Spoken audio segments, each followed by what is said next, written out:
श्रोता छपाल सधैँ चाहिँ आजको बसाइमा आधी घण्टा तपाईहरुसँग कुराकानी गर्नका लागि चाहिँ हामी कार्यक्रम महिला आवाज लिएर आइसकेका छौं।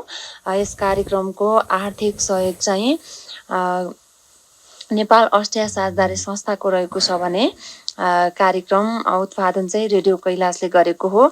सदा हामीले चाहिँ महिला सचेतना, महिला हिंसा, घरेलु हिंसा, छाउपडे प्रथा, बाल विवाह, दाइजो प्रथा, छुवाछुत, महिला अधिकार र यो समाजमा रहेका कुरीति, कुसंस्कार, अन्धविश्वास र यी विषयवस्तुभित्र रहेर हामीले विभिन्न समाजसेवी व्यक्तित्वसँग कुराकानी गर्ने गर्छौं भने आज चाहिँ अलि फरक विषयमा आएका छौं। जुन हामीले नारी दिवस हामीले वर्षौंदेखि मनाउँदै आइरहेका जुन अन्तर्राष्ट्रिय महिला श्रमिक दिवस अथवा नारी दिवस मार्च 8 गते जुन फागुन 25 गते नारी दिवस मनाउँदै आइरहेका छौं। विगतका दिनहरुमा पनि त्यो नारी दिवसलाई कसरी मनाउने र नारी दिवस भनेको के हो, कसरी मनाउँदाखेरि राम्रो होला भनेर चाहिँ आज हामीले नारी दिवस सम्बन्धी छलफल गर्नेछौं। आज नारी दिवस सम्बन्धी छलफल गर्नका लागि सिमकोट गाउँपालिका उपाध्यक्ष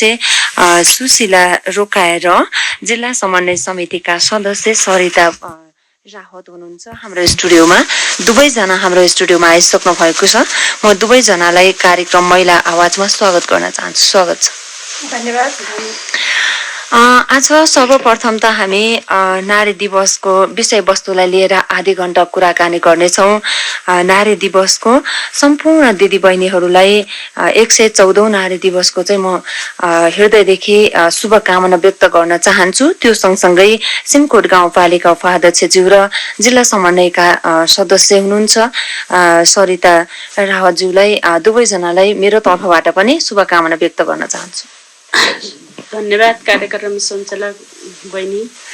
आज हामी नारी दिवसको विषयमा छौं। नारी दिवसको कुरा गर्दै गर्दाखेरि चाहिँ मलाई एउटा मनमा लागेको कुरा, एक शिक्षामा दुई पाठा भनेर जुन नारा दिँदै आइरहेको छ, जुन हाम्रो समाजमा महिला र पुरुषको सम्मानको कुरा पनि छ, यहाँ हिंसाको कुरा पनि छ।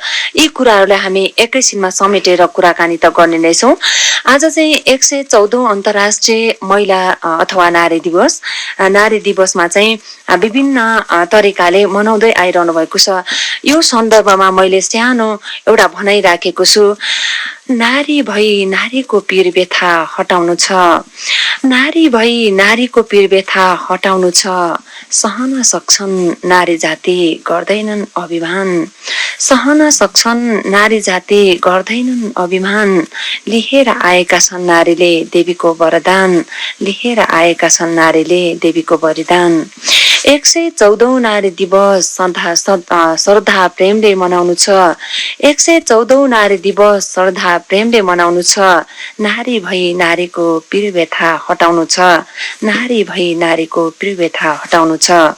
अपहेलना होइन नारीलाई सम्मान गर्न सिक, अपहेलना होइन नारीलाई सम्मान गर्न सिक, प्रेरणाका स्रोत हुन् नारी उनको मर्म बुझेर टेक, प्रेरणाका स्रोत हुन् नारी उनको मर्म बुझेर टेक।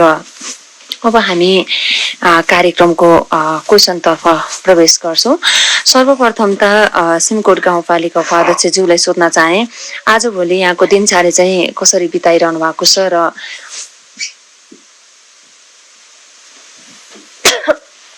धन्यवाद कार्यक्रम पत्रकार छपाल लामालाई। सर्वप्रथम सम्पूर्ण यो कैलाश रेडियो सुनेर बस्नुभएका आम दिदीबहिनीहरूमा नारी दिवसको उपलक्ष्यमा सम्पूर्ण दिदीबहिनीहरूमा हार्दिक शुभकामना छ र यो नारी दिवसले सम्पूर्ण महिला दिदीबहिनीहरूको आर्थिक जीवन, दाम्पत्य जीवन र सुख समृद्धि र सक्षम साथ बित्ओस् भन्ने पनि मेरो शुभकामना छ। र दिनको कुरा गर्ने हो भनेपछि ठिकै यसरी नै बित्यो भन्ने दिन भएन, कसरी बित्छ भन्ने कुरामा अब हामी विशेष गरेर राजनीतिक कर्मी र अहिले जनप्रतिनिधि भएको कारणले विभिन्न ठाउँमा विभिन्न कार्यक्रमहरूमा र विभिन्न समुदाय र विभिन्न व्यक्तिहरूसँग विभिन्न कार्यक्रममा विभिन्न कुराहरूमा भेटघाट छलफल गर्नुपर्ने भएको हुँदा ठ्याक्कै हाम्रो दिनभरिको यो समय थियो, यो कार्यतालिका थियो, यसरी बित्यो भन्न नसकिने अवस्था छ। हजुर धन्यवाद। यता हाम्रो सरिताजीलाई सोध्न चाहे, समन्वय सदस्य पनि हुनुहुन्छ उहाँ, यहाँको दिनचर्या चाहिँ कसरी बिताइरहनु भएको छ? धन्यवाद। मेरो दिनचर्या भनेको त अब जनप्रतिनिधिको हिसाबले गर्दाखेरि मैले अब होल जिल्लामा हिँड्नुपर्ने र अब जिल्लाका कार्यक्रमहरू कुन राम्रो भए कुन कस्तो भयो मेरो अनुगमनको बाटोमा म जाने गर्दछु जिल्लाको समन्वयको हिसाबले गर्दाखेरि। हजुर, अब हामी कार्यक्रमको विषयवस्तुतर्फ लाग्छौँ। आज हामी 114औं नारी दिवसको कुराकानी गर्छु। 114औं नारी दिवसको कुरा गर्नु पर्दाखेरि चाहिँ सामान्य भाषामा हाम्रो गाउँघरमा हाम्रो दिदी बहिनीहरू चाहिँ अहिले रेडियो कार्यक्रम महिला आवाज सुनिरहनु भएको छ। उहाँहरूले नजानेको अथवा नसुनेको नबुझेको होइन, वर्षौंदेखि हामीले नारी दिवस मनाउँदै आएका पनि छौँ। अझै पनि उहाँहरूले नारी दिवस भनेको के हो, यो दिवस कसरी मनाउनु हुन्छ, यो दिवस मनाउनको कारण चाहिँ के हो जस्तो लाग्छ? सिमकोट गाउँपालिका उपाध्यक्षज्यूलाई सोध्न चाहे। नारी अहिले हामी 114औं अन्तर्राष्ट्रिय नारी दिवस मनाउने क्रममा छौँ। योभन्दा पहिले हामीले 113औं अन्तर्राष्ट्रिय नारी दिवस मनाइसकेको अवस्था हो। जुन विगतलाई फर्केर हेर्दा 113औं नारी दिवस, 112औं, 110औं अथवा 19औं नारी दिवस मनाउँदाखेरिको अवस्था र 113औं नारी दिवस मनाउँदाको अवस्थामा धेरै फरक भेटिएको छ। जब हामी लगभग हुम्ला जिल्लाको सिमकोटमा 1999 नारी दिवसबाट सुरुवात गरेको जस्तो लाग्छ म आफूले थाहा पाए अनुसार। त्यो नारी दिवस हामीले मनाउँदै गर्दा हामीले यो नारी दिवस भनेको हाम्रो ठुलै नारीको अधिकारको दिन हो। यो दिन हामीले महिलाहरूले हाम्रो अधिकारको बाहेक अरू कुरा गर्न हुँदैन र यो नारी दिवस महिलाहरूले मात्रै मनाउनु पर्छ भन्ने जुन किसिमको सोच थियो हामीमा, एक किसिमको त्यो किसिमको छाप थियो, वास्तवमा अहिले त्यो छाप हामीमा बिस्तारै मेटिँदै गएको छ। र 113औं नारी दिवस मनाउँदै गर्दा नारी दिवस महिला र पुरुषहरू दुवैले, महिला र पुरुषमा हुने विभेदलाई न्यूनीकरण गर्न र समुदायमा रहेका विभिन्न किसिमका रूढिवादी र विकृतिहरूलाई न्यूनीकरण गर्नको लागि र विभिन्न पिछडा वर्गहरू अथवा सीमान्तकृतमा रहेका महिलाहरूको विभिन्न आवाजको सुनवाई गर्नको लागि र आवाजको उठान गर्नको लागि र महिलाका विभिन्न अधिकारको सुनिश्चित गर्नको लागि यो दिवस मनाइने रहेछ भन्ने कुरा म लगायत सम्पूर्ण हाम्रो महिला दिदीबहिनीहरूमा अवगत भएको छ। हजुर, यतापट्टि मैले सरिताज्यूलाई सोध्न चाहे, नारी दिवस भनेको के हो र नारी दिवस कसरी मनाउनुहुन्छ र यो नारी दिवस मनाउनको कारण चाहिँ के हो जस्तो लाग्छ यहाँको विचारमा? नारी दिवस यो अन्तर्राष्ट्रिय नारी दिवस भनेको सन् 1908मा अमेरिकाको न्युयोर्क सहरबाट 15,000 जना नारी दिदीबहिनीहरूले आन्दोलन गर्नुभएको थियो। उहाँहरूले आफ्नो पारिश्रम बढाउने र दैनिक दिनको घण्टा घटाउने भन्ने कुरामा उहाँहरूले सुरुवात गर्नुभएको थियो। त्यसै हुँदा यो सम्पूर्ण देशमा प्रचार प्रसार भयो र त्यसै गरी हाम्रो नेपालमा पनि यो नारी दिवस मनाउनु पर्छ भनेर यसको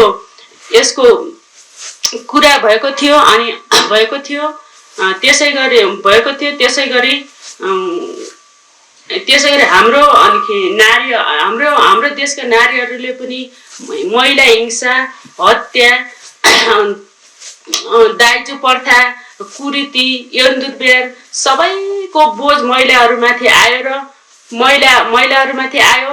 त्यसकारणले हाम्रो महिलाहरूमा जति 21औं शताब्दीमा पनि दाइजो प्रथा यिनीहरूको भेदभाव अझै पनि हटेको छैन। हजुर, धन्यवाद छ भनाइको लागि। अब अर्को कुरा चाहिँ हाम्रो जुन यो वर्षको नारी दिवसको हाम्रो नारा रहेको छ, महिलामा लगानी सभ्य र समुन्नत समाजको थालनी भन्ने छ। नारा चाहिँ एकदमै महत्त्वपूर्ण छ, तर राम्रो पनि छ। तर यो नारामा टेकेर कुरा गर्नु पर्दाखेरि चाहिँ विगतमा पनि हामीले 25 अथवा मार्च 8 गते, फागुन 25 गते अहिले हुँदैछ नारी दिवस। यो दिवस मनाउँदै आइरहेका छौँ। यो दिवस मनाउने क्रममा चाहिँ म उपाध्यक्षज्यूलाई सोध्न चाहे, विगतको जुन नारी दिवस मनाउँदाखेरि र अहिलेको तपाईले मनाउने नारी दिवसको योजनामा के फरक छ, तर कसरी मनाउने र कुन ढङ्गले मनाउनुहुन्छ तपाईँको अहिले यो गाउँपालिकाको योजना बताइदिनुहोस् न। विगत वर्षहरूमा नारी दिवस मनाउँदै गर्दा हामीले खालि मनोरञ्जनका क्रियाकलापहरू र कार्यक्रमहरू गरेर र महिलाहरूलाई र्याली ब्यानर बोकेर मात्रै गर्ने कार्यक्रम गरेका थियौँ। महिलाहरू खालि मनोरञ्जनको स्रोत मात्रै नभएर महिलाहरूलाई विभिन्न किसिमका बौद्धिक कुराहरू, अहिलेको प्रविधिको जमानामा विभिन्न प्रविधिका कुराहरू र विभिन्न सकारात्मक सोचका कुराहरूलाई समाजमा देखाउने र झल्काउने हिसाबले अबको आउँदा दिनका नारी दिवसहरू मनाउनु पर्छ र हाम्रो सिमकोट गाउँपालिकाले ठ्याक्कै यसरी नै नारी दिवस मनाउनु पर्छ भनेर खासै हामीले अहिले तय गरेको छैन। आज दिउँसो हामी विभिन्न सरकारवालाहरूसँग बैठक बसेर छलफल गर्ने क्रममा छौँ अनि छलफलको क्रममा अब हामीले नारी दिवसलाई अथवा अन्तर्राष्ट्रिय महिला दिवस, श्रमिक दिवसलाई महिलाहरूलाई खेलको माध्यमबाट नगरेर विभिन्न बौद्धिक कार्यक्रमहरू र सकारात्मक समाज, परिवर्तनशील समाज कसरी गर्ने भन्ने कुरा बौद्धिक तर्कबाट हामीले यो कार्यक्रम मनाउने लक्ष्य लिएका छौँ। महिलाहरूलाई खालि महिला पिछडियो, महिलालाई तल पारियो त्यति मात्रै कुरा को लागि नारी दिवस होइन। जस्तो हाम्रो सामान्य सदस्य प्रवक्ताज्यूले भन्नुभयो कि महिलाहरू आफ्नो अधिकारको लागि, श्रमिकहरूले हक र अधिकार आफ्नो ज्याला सुनिश्चित गर्नको लागि पनि महिलाहरू यो नारी दिवस मनाउन उत्रिनु भएको स्वाभाविकै कुरा हो। जब उहाँहरूले यो लडाइँ गर्नुभयो, लडाइँ गरिसकेपछि उहाँहरूलाई पनि हार्दिक धन्यवाद दिनुपर्छ हामीहरूले। उहाँहरूको त्यो सानो प्रयास, त्यो समूहको लडाइँबाट आज हामीले अन्तर्राष्ट्रिय 114औं नारी दिवस मनाउन सफल भएका छौँ, जसको कारणले पनि आज हामी आएर यो बारेमा बोल्न र वकालत गर्न सक्ने अवस्था आएको थियो। यदि उहाँहरूले त्यतिखेर त्यो सशक्त रूपको आन्दोलन नगरिदिएको भए, यसरी हामी पनि अन्तर्राष्ट्रिय श्रमिक महिला दिवस मनाउँछु भनेर मे 8मा नगरिदिएको भए, अन्तर्राष्ट्रिय नारी दिवस घोषणा नगरिदिएको भए हामीले यो दिवस मनाउन सक्ने हामीमा आँट पनि आउने थिएन, हिम्मत पनि आउने थिएन र हाम्रो नेपाल सरकारले पनि यो नारी दिवस मनाउ भन्ने थिएन कि यो अन्तर्राष्ट्रिय नारी दिवस भएको कारणले अहिले कसैले कसैलाई पनि हस्तक्षेप नगर्न परेको अवस्था हो र महिलाहरूका विभिन्न आवाजहरूलाई दबाउने, अधिकारको कुराहरू दबाउने नसक्ने अवस्था आएको अवस्था हो। यो कसैको व्यक्तिको कुरा छैन, कसैको एकजना समूहको कुरा नभएर संलग्न अन्तर्राष्ट्रिय नारी दिवस भएको कारणले हामीले अब महिलाहरूलाई खेलाउनको रूपमा मात्रै नलिएर, महिलाहरूलाई सौन्दर्यको रूपमा मात्रै नलिएर, महिलाहरूलाई खालि सांस्कृतिक कार्यक्रम मात्रै गरेर सबैलाई जम्मा गर्ने र यो कार्यक्रम देखाउने अथवा हामीले सक्यौँ भन्ने अवस्था मात्रै नारी दिवसलाई नमनाएर नारी दिवस मनाइसकेपछि 114औं नारी दिवस मनाइसकेपछि र 115औं नारी दिवस मनाउँदाखेरि हामीले 114औंलाई फर्केर हेर्दा यसले के परिवर्तन ल्यायो त? जुन लक्ष्य लिएर हामीले नारी दिवस मनाएका थियौँ त्यसको नतिजा के त? अब हामीले गर्ने काम भनेको जुनसुकै कार्यक्रम गर्दा रिजल्ट बेस हो, रिजल्ट खोज्नुपर्छ। नारी दिवस मनाउँदै गर्दा हामीले नारा लाउने, नाच्ने, गाउने, देउडा खेल्ने मात्र होइन, यसले ल्याएको परिवर्तन खोज्ने हो, जुन परिवर्तन समाजमा सकारात्मक होस्। हजुर, योभन्दा अगाडि हामीले धेरै नारी दिवसहरू मनायौँ पनि, नारा जुलुस भाषणहरू गऱ्यौँ, तर त्यहाँबाट के उपलब्धि पायो भन्ने चाहिँ हामीले अहिलेसम्म जुन हाम्रो समुदाय अथवा दिदीबहिनीहरू सामु चाहिँ व्यक्त गर्न सकेको छैन। त्यसैमा मैले समन्वय तर्फ जोडिन चाहे, जुन नारा जुलुस मात्र निकाली नारी दिवस मनाएर साँच्चैकै हिंसा र दुःखमा रहेका नारीहरूको पीडा कम हुन्छ त? र त्यो नारा मात्र जो कार्यक्रम मात्र गर्दाखेरि जुन हाम्रो दिदीबहिनीहरूको दुःख, हिंसा त पक्कै पनि गर्दैन। त्यसैले तपाईँ समग्र सिमकोट गाउँपालिकाको मात्रै कुरा नगरेर जुन समन्वय र महिला नेतृत्वको हिसाबले चाहिँ जिल्लाभरि का गाउँपालिकाहरू छन् 7वटा, त्यो गाउँपालिकाभरि नारी दिवसको कुरा गर्दाखेरि तपाईँले नारी दिवस हेर्दै आउँदाखेरि र उहाँहरूले जो मनाएको त्यसमा तपाईँको अभिव्यक्ति र तपाईँको भनाइ के छ? धन्यवाद, एकदम राम्रो क्वेसन गर्नुभयो। अब समग्र हेर्दाखेरि जिल्लाभर खालि हाम्रो सांस्कृतिक कार्यक्रम गर्ने मात्रै छ, त्यो नगरेर हामीले अब महिलाहरूलाई वक्तित्व कला हुन्छ कि अब जस्तै महिला बिचमा हाजिर जवाब जस्तै हुन्छ कि जिल्ला गर्ने र त्यही पनि त अब माथि नाम्फा गाउँपालिकाको दिदीबहिनीहरूले त यो हाम्रो नेपाली भाषा त राम्रोसँग बुझेको हुँदैन नि, त्यहाँ अब कुन तरिकाले हामीले गर्ने कुन तरिकाले हामी अन्तर्राष्ट्रिय 114औं नारी दिवस मनाउने भनेर उहाँहरूलाई सुझाव दिने। अरू अनि सधैँ खाली देउडा मात्र गरेर महिला नारीहरूको हिंसा त हट्दैन। अब कसरी नारीहरूलाई जनचेतना दिने, खालि नारी दिवस भनेर अब दिउँसो महिलाहरूले आफ्नो नारी दिवस भनेर कुनैको त बेलुका घरमा गएर पनि हिंसा बढिरहेको हुन्छ। अब त्यसलाई न्यूनीकरण गर्ने हामी अब सातै गाउँपालिकाका सबै सरकारवालाहरूलाई अब कुन तरिकाले मनाउने, कसरी गर्ने भनेर अब माथिको लिमी तलको रिमीसम्म हामीहरूले अब सचेतना जागरण कार्यक्रम राख्नु मैले यसको उपलब्धि ठाने। अब विगतमा चाहिँ हामीले नाराहरू, जुलुसहरू अथवा देउडाहरू गाएर हामी दिवस मनायौं। अबको यो चोटि नारी दिवस मनाउँदाखेरि चाहिँ कस्तो खालको नारी दिवस मनाउँदा राम्रो होला जस्तो लाग्छ तपाईँको विचारमा? मेरो विचारमा त अब योचोटि सधैँ देउडा कार्यक्रम मात्रै नगरेर नारामा मात्र सीमित नगरेर नारीहरूलाई प्रभावकारी पर्ने अर्कै किसिमको कार्यक्रम गर्न पाए मेरो मनमा त त्यो छ। फरक ढङ्गले नारीहरूलाई मानसिकतामा बुझाउने, फरक ढङ्गले नारीहरूको जनचेतना फैलाउने कार्यक्रम अब सातै गाउँपालिकाले राखिदियोस् जस्तो लाग्छ मलाई त। हजुर धन्यवाद। अब यता मैले गाउँपालिका उपाध्यक्षज्यूसँग जोडिन चाहे। महिला नारी दिवसको कुरा गर्दाखेरि, महिला दिदीबहिनीहरूको कुरा गर्दाखेरि त्यहाँ हिंसा पनि जोडेको हुन्छ। त्यही हिंसा अथवा हिंसाको कुरा गर्दाखेरि चाहिँ महिलाको कार्यबोझ कम गर्नको लागि चाहिँ आर्थिक उपार्जनको लागि चाहिँ के कार्य गर्दा ठिक होला जस्तो लाग्छ उपाध्यक्षज्यू?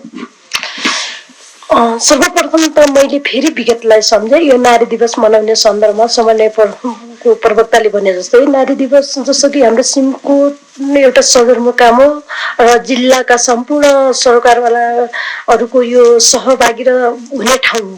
र गत वर्ष हामीले 113औं नारी दिवस मनाउँदाखेरि सिमकोट गाउँपालिकाको 8वटा वडामा हामीले वडा वाइज मनाएका छौँ। योभन्दा पहिलाको अभ्यास सबैजना 8 वडाका आएर सिमकोट गाउँपालिकामा मनाउने चलन थियो। त्यो हामीले यो गर्न हुँदैन, सिमकोटमा मात्रै मनाउनु हुँदैन कि हामीले प्रत्येक वडा र बस्तीमा मनाउनु पर्छ भन्ने अवधारणाका साथ हामीले प्रत्येक वडामा यो नारी दिवस मनायौँ। यो वर्ष पनि हामी त्यसरी नै सिमकोट गाउँपालिकाका 8वटा वडामा आफ्नो कार्यक्रमहरू वडामा नै मनाउनेछौँ। र महिलाको जसम्म कार्यबोझ छ, महिलाहरू पछाडि पर्नुको मुख्य कारण नै कार्यबोझ मानिन्छ। किन भन्दाखेरि त्यसलाई फेरि सबै महिला पछाडि पर्नुको सबै कारण कार्यबोझ होइन र त्यो मध्येको एउटा कारण कार्यबोझ हो।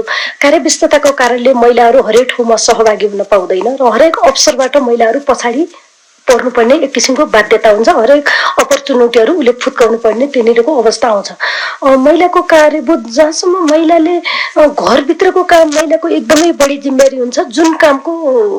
जुन काम गर्दाखेरि महिलाहरूको आय आर्जनमा वृद्धि हुँदैन र त्यो घरभित्रको जुन घरायसी काम छ महिलाहरूको मापन योग्य हुँदैन, जसको कारणले महिलाहरूको कार्यबोझ बढिरहने, महिलाहरूले फुर्सद पनि नपाउने।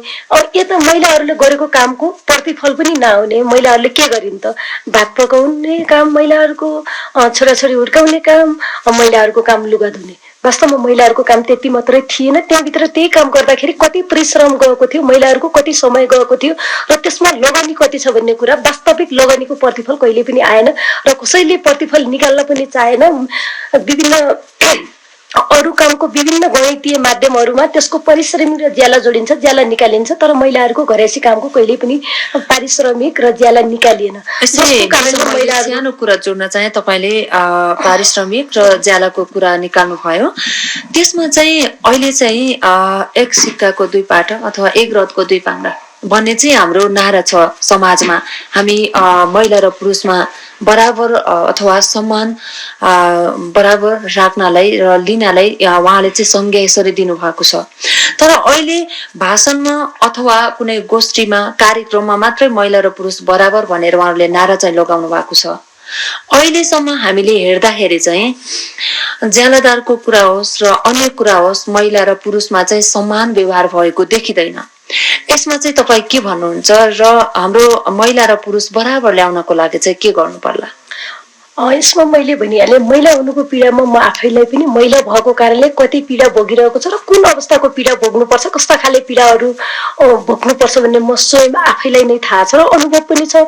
कुनै पीडाहरू देखाउन मिल्ने कुनै देखाउन पनि नमिल्ने सधैँभरि भोगिरहने पीडाहरू महिलामा आफूमा सदाबहार भइरहने अवस्था नै हो। त्यो अवस्थाले सिर्जना गर्ने कुरा हो। जसम्म ज्यालाको कुरा गर्नुहुन्छ महिलाहरू र समान काम समान ज्याला महिला पुरुषमा समान ज्याला अथवा समविकास भन्ने कुरा महिला र पुरुषको विकासका दुईटै पाटा हुन् र हाम्रो गाउँपालिकामा विभिन्न भौतिक पूर्वाधारका कार्यक्रम होस् अथवा विभिन्न कार्यक्रम होस् होइन ती कार्यक्रमहरू सञ्चालन गर्दै गर्दा म एक सिमकोट गाउँपालिकाको 1 देखि 8 वटा वडामा प्रत्येक पटक जाँदै गर्दा र त्यो कार्यक्रम स्थलमा अनुगमन गर्न जाँदा त्यहाँ महिला र पुरुष सबैको सहभागिता हुन्छ र त्यहाँ मैले भन्ने गरेको छु समान काम समान ज्याला कामको प्रविधि हेरेर मात्रै ज्यालामा फरक हुन्छ।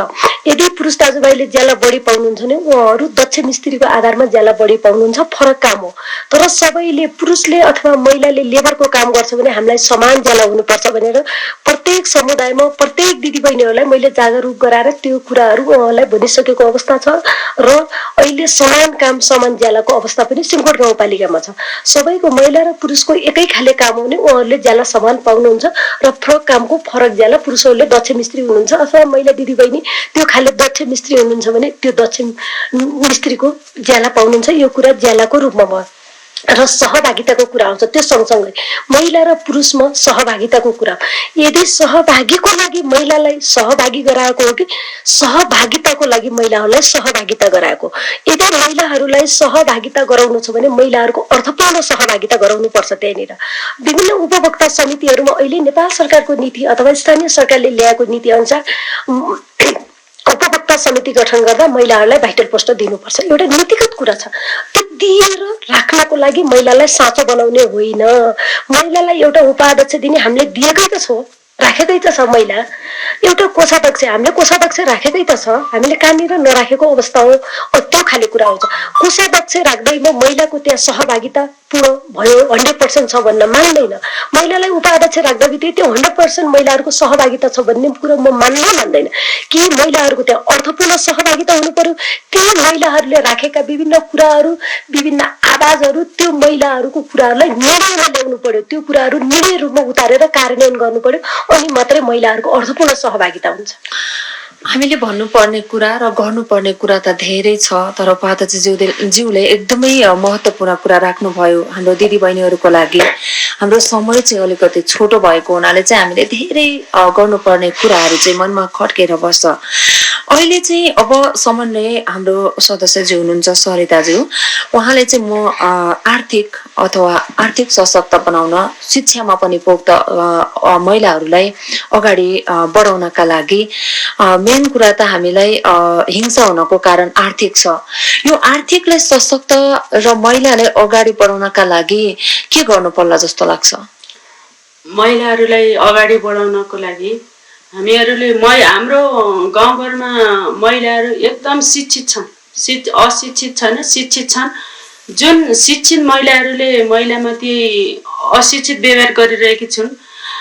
तर हाम्रो गाउँघरमा बसिरहेको महिलाहरूलाई हामीले कसरी हुन्छ आर्थिक हामीहरूले कहाँबाट हुन्छ गाउँपालिकाबाट हुन्छ कि कहाँबाट हुन्छ कि महिलाहरूलाई हामीले हौसला दिने हौसला बढाउने महिलाहरूलाई हामी सबै लागेर जनजागरण दिने महिलाहरूलाई अनि आर्थिक अब कसरी गर्ने त महिलाहरूको ऊ पनि के छ भने अब श्रमिक गरेर हामी कामहरू सबै महिला पुरुष बराबर छौँ तर हामीलाई श्रम आर्थिक कम हुन्छ भनेर महिलाहरूको त्यहाँबाट पनि मन सानो भएको हुन्छ कि अब जसरी अब महिलाहरूलाई हामीले उपभोक्ता बनाउनु पर्यो। अब राजनीतिमा पनि महिलाहरूलाई अघि बढाउनु पर्यो। हाम्रो गाउँघरमा लुकेर बसिरहेको महिलाहरूलाई जसरी हुन्छ हामीले अब महिलाहरूलाई जसरी भए पनि हामीले आर्थिक बढाउनु पर्छ। हजुर अब हामी अन्ततिर पनि आइसकेका छौँ। अन्तमा मैले चाहिँ हाम्रो उपाध्यक्षज्यूलाई सोध्न चाहे महिला हिंसा अन्त्य गरी भयरहित वातावरण जिउन सक्ने अवस्था सिर्जना गर्नु यसको मुख्य कारण पनि हो तर यो भएको देखिँदैन। यसमा तपाईँले के भन्नुहुन्छ? अब महिला हिंसाको मूल जड कहाँ छ त? हाम्रो नेपाल, हाम्रो देश एउटा पितृसत्तात्मक समाज हो कि पहिल्यैदेखि पुस्तौँदेखि पुरुषहरूले राज गरेको र त्यहीभित्र महिलाहरूलाई विभिन्न कारणहरूबाट रुमल्लाइएको एउटा अवस्था हो जसकी जहाँ पनि पुरुषहरू घरमुली हुने, निर्णय गर्ने र पितृसत्तात्मक समाज भएको कारणले पुरुष सधैँ अगाडि हो, जसको कारणले महिलाहरू सधैँ जो जति भए पनि, जति पढोस्, जति शिक्षित बनोस्, जति आर्थिक अवस्थामा सम्पन्न होस्, महिलाहरू निर्णय गर्ने तहमा जहिले पनि तल हो। र अब हिंसाको कुरा गर्ने हो भनेपछि महिला हिंसाको अन्त्य गर्नलाई एकजना म सिमकोट गाउँपालिकाको उपाध्यक्षले बोलेर मात्रै सबै हिंसा न्यूनीकरण गर्न नसक्छु भन्ने कुरा पनि हुँदैन। एकजना समन्वय प्रमुखले बोलेर, समन्वय समितिको सदस्यले बोलेर पनि सबै हिंसा न्यूनीकरण हुने कुरा भएन।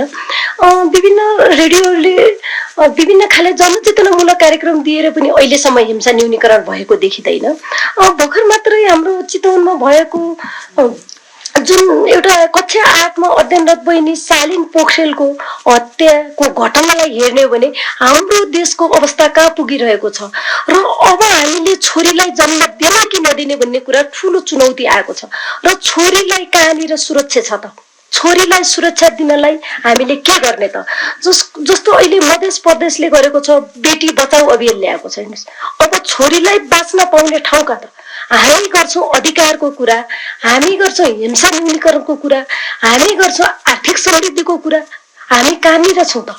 र छोरीलाई जब सुरक्षा छैन, महिलालाई सुरक्षा छैन, हाम्रो देशमा अहिले त महिलालाई सुरक्षा साथ बाँच्न पाउने अधिकारको सुनिश्चित गर्नुपर्ने छ पहिलो कुरामा। अनि मात्र हामी विभिन्न खाले कार्यक्रम गर्छौं।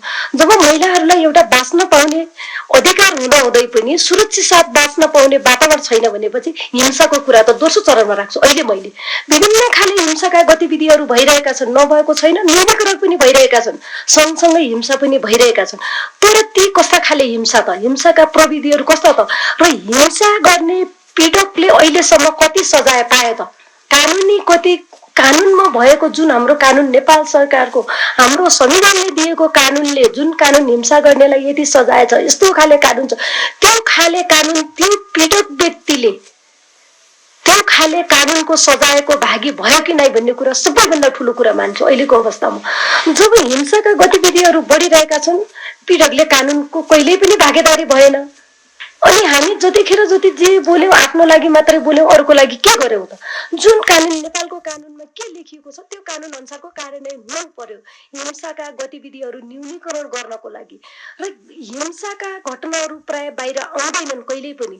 सबैभन्दा बढी अहिले भएको घरेलु हिंसा, सबैभन्दा कम बाहिर आउने घरेलु हिंसा।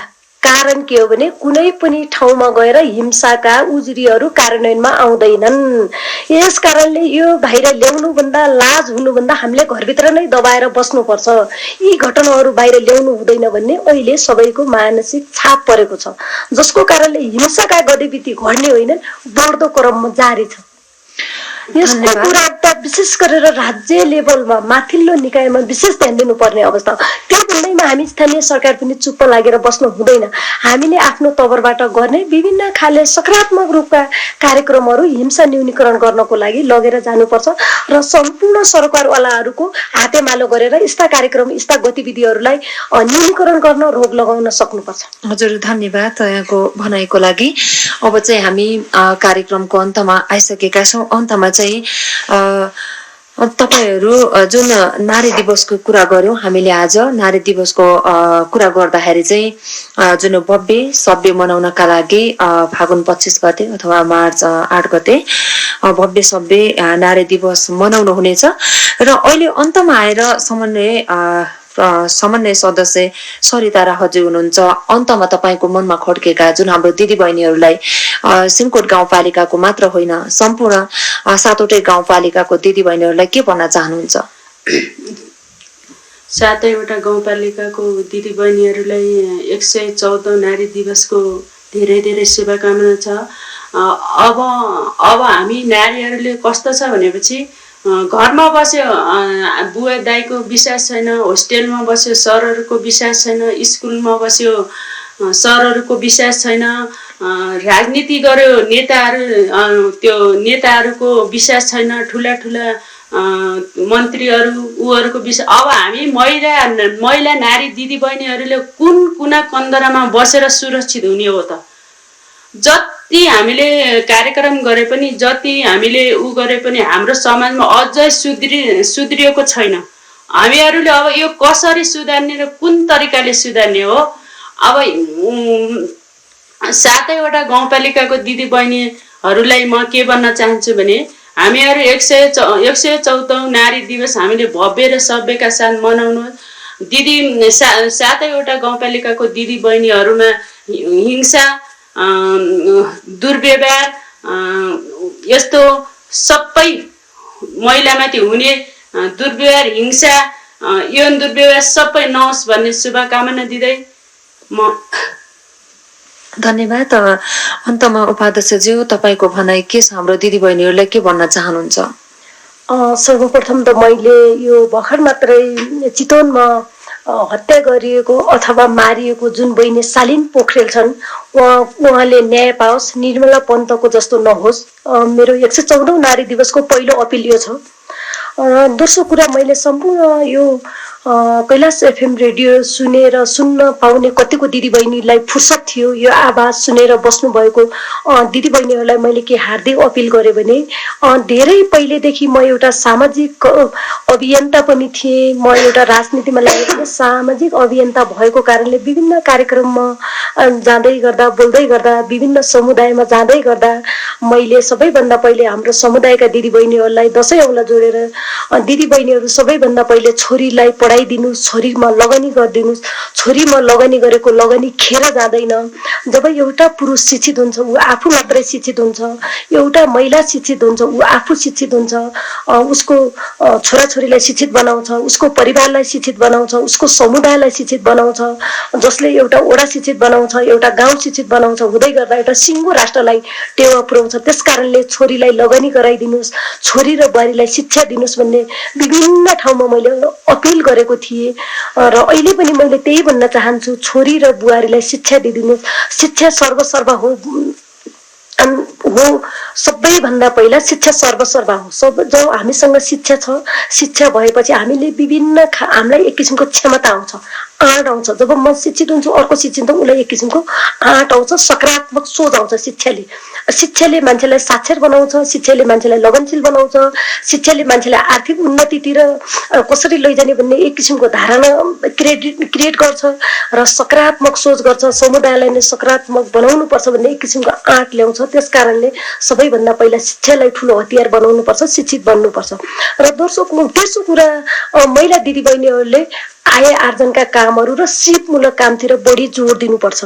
जब हामीले आय आर्जनका काम र सिपमूलकतिर जोड दियौँ र हामीले केही आर्थिक रूपमा कमाउने भयौँ भने, हामी आर्थिक रूपमा केही हदमा पनि सशक्त भयौँ भने आफ्नो काम आफै गर्न सक्छौँ, आफ्नो निर्णय आफै गर्न सक्छौँ, एउटा घर परिवार चलाउन सक्छौँ, जसको कारणले पनि हामी आर्थिक रूपमा सशक्त हुनुपर्छ।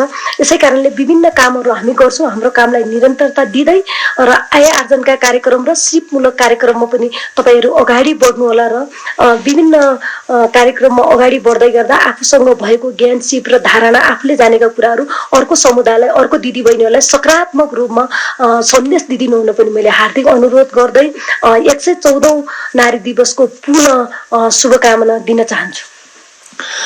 धन्यवाद।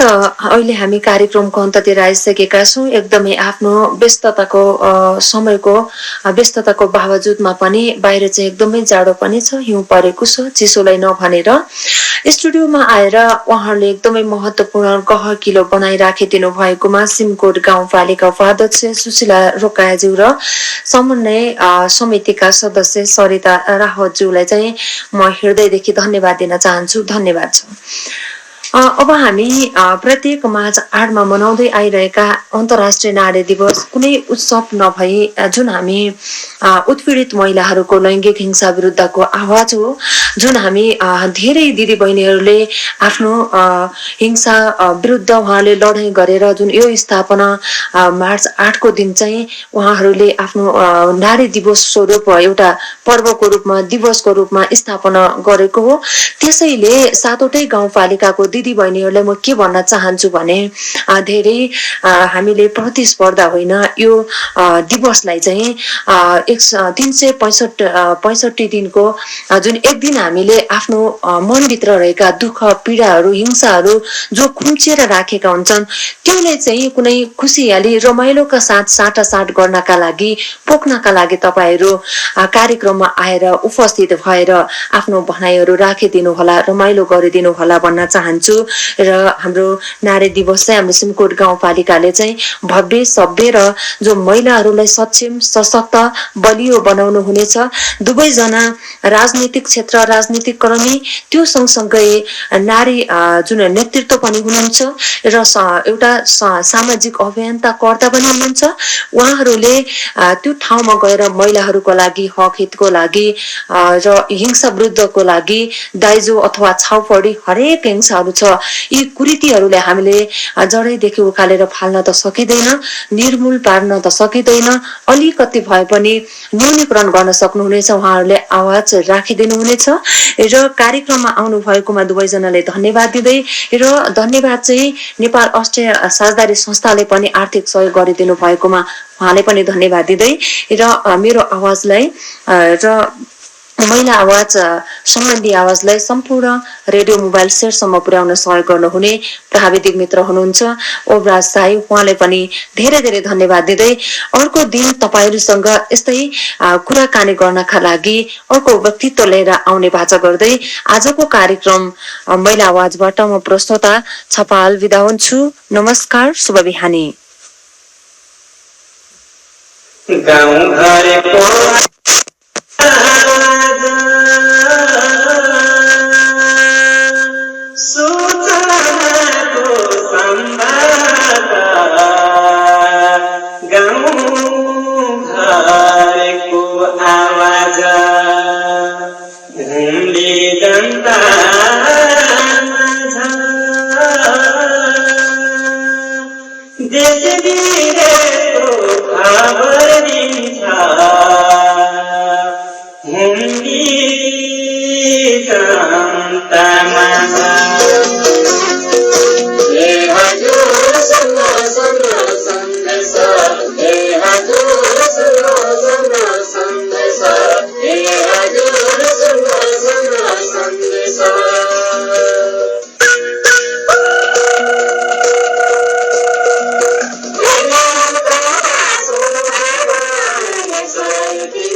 like